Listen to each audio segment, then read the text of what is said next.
And most unique in all of sports. How big a deal is this loss for Caleb Williams?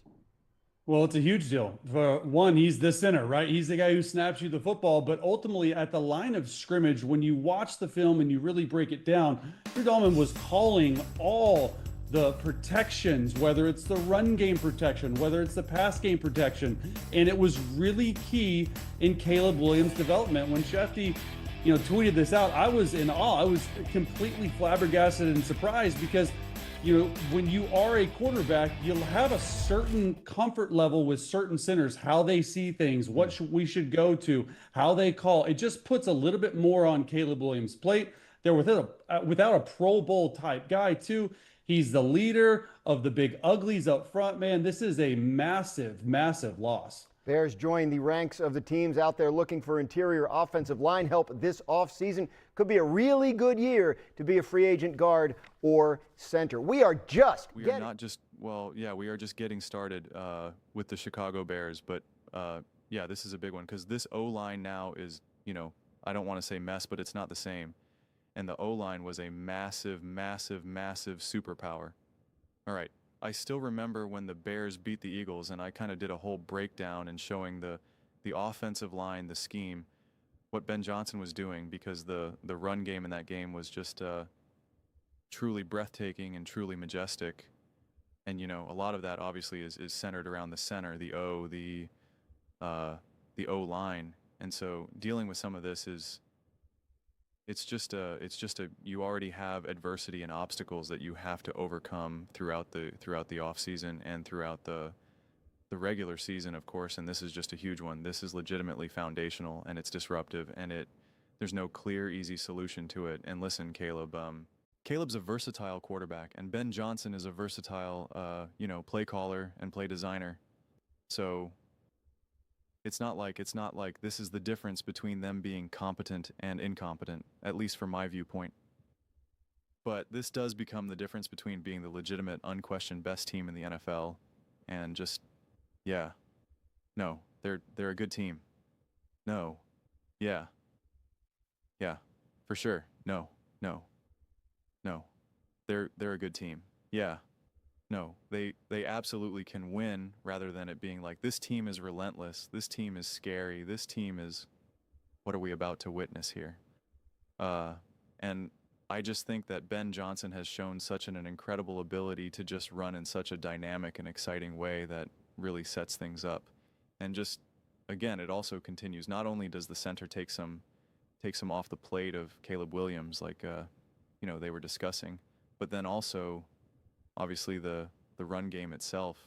And I just think that when you're trying to now have year 2 continuity with Ben Johnson and Caleb Williams, it would be nice to have how I look at it like this. This is the way how my mind works. I'm like, things like this are going to happen, but my mind is like, can I just have one more year with things kind of a little bit more settled with Ben Johnson and Caleb? Can we just get another year of development, growth, of understanding, where we can just continue to take things off Caleb's plate before we ultimately have to put more and more and more on his plate? That to me is how I look at something like this, where I'm just like, can we just have one more year of some continuity and some stability there? Just at least one more year. After that, yes, all bets are off. Things can kind of get a little wonky, crazy, and you got to be flexible, you got to be versatile, you got to be resilient. But let's just have one more year, just one more year. And you're kind of being robbed of that a little bit. And, it's obviously a big deal. They had the best O-line in the NFL last year. They really did. It is always kind of funny to me how we talk about offensive lines, and when we want to emphasize offensive lines and when we want to de-emphasize offensive lines. And people no doubt acknowledge that the Bears O-line significantly improved from the year before to this past year. No doubt. But I don't think people really understood or really emphasized just how much of a superpower it really was for them. And so it's somewhat compromised. And again, it's not to say that it's done. It's not to say, oh, now the O-line's going to become the Chargers or the Houston Texans. Like, I'm not saying that. I am not a doom and gloom guy. but I just keep saying again and again and again, the way how I'm looking at the Bears is that if Caleb takes that step forward, then the Bears are essentially the 2018 Chiefs, and they're just like, woo, let's go. But a lot of that was predicated on the idea that they're going to have a top O-line in the NFL, that their O-line's going to be awesome. Even when we look at someone like the Los Angeles Rams, who Matthew Stafford threw for, million touchdowns and had tremendous amount of success, their run game was massive and their O-line was elite as well.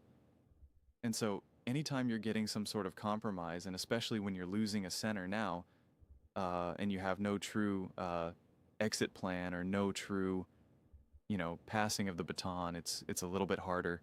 It's just you're caught off guard.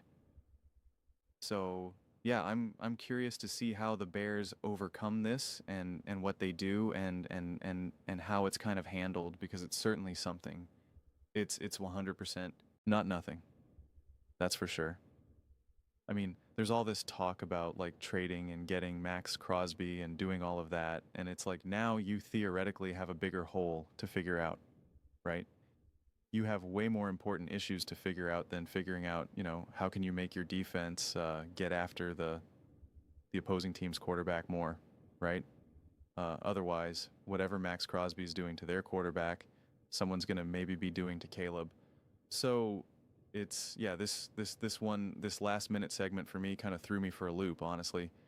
But I'm curious to see what the conversations continue to fall after this. But I definitely wanted to get this, video out for sure.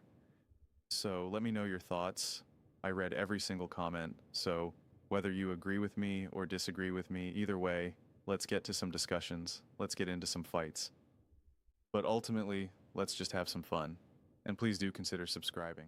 We're building an amazing community here, and I absolutely love to see you part of it. I want to build something that we all generally feel connected to, something that we're really excited to be part of. I think we're well on our way to doing it. Please don't forget to give this video a thumbs up, as it really does help the visibility and the algorithm. Thank you so much. See you next time.